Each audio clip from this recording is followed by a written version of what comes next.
Welcome to Love God, Love Others. Remain spiritually clean before the Lord. Learn God's ways and follow them prayerfully as an example to those around you. It's one more way to love God, love others. Reading 4 chapters a day, except for Sundays, helps enable right choices in our lives and finishes the Bible in 1 year. Today, we continue Leviticus with chapters 15 through 18. Leviticus 15 explains God's representative making atonement and why. The priest is to sacrifice them, the one for a sin offering, the other for a burnt offering. In this way, he will make atonement before the Lord. The priest is still the go-between for the people and God until Christ's ultimate sacrifice on the cross. You must keep the Israelites separate from things that make them unclean, so they will not die in their uncleanness for defiling my dwelling place, which is among them. The people were not to defile God's sanctuary. Also, they knew nothing of sanitary practices as we do today outside of spiritual cleanliness. These are the regulations for a man with a discharge, for anyone made unclean by an emission of semen, for a woman in her monthly period, for a man or woman with a discharge, and for a man who lies with a woman who is ceremonially unclean. You see, bodily fluids made him unclean. Question: do I keep myself spiritually clean with confession and repentance? Leviticus 16 details covering sin.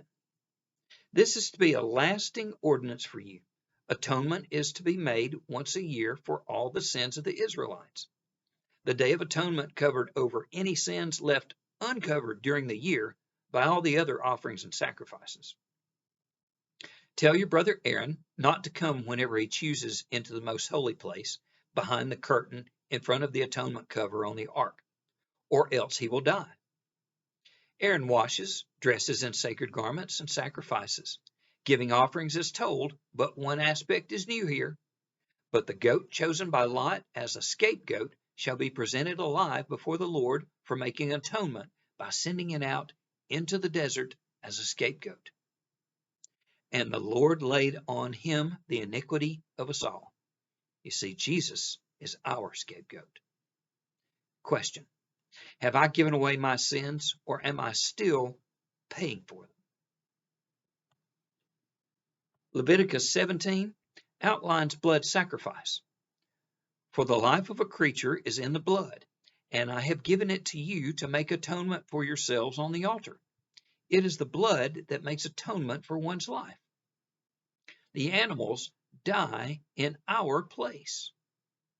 Any Israelite or alien living among you who hunts must drain out the blood and cover it with earth.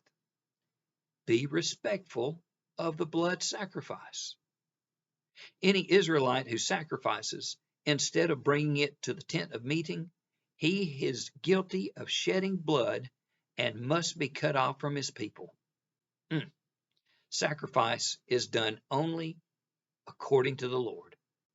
Question: am I being a willing sacrifice in the example of Jesus? Leviticus 18 warns of defiling one's self. Keep my decrees and laws, for the man who obeys them will live by them. I am the Lord.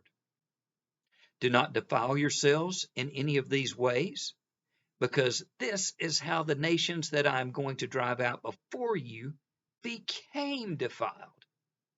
No inappropriate sexual relations or sacrificing children. And if you defile the land, it will vomit you out as it vomited out the nations that were before you. Question: can I continue to obey and live by God's ways? Stay spiritually clean. Do not be tempted into defiling yourself. Keep Christ as ultimate scapegoat and remain true to him. Keep his example. Forgive yourself like he's forgiven you and others. When you love God, love others. Everything else is the opportunity to do these two. Until next time.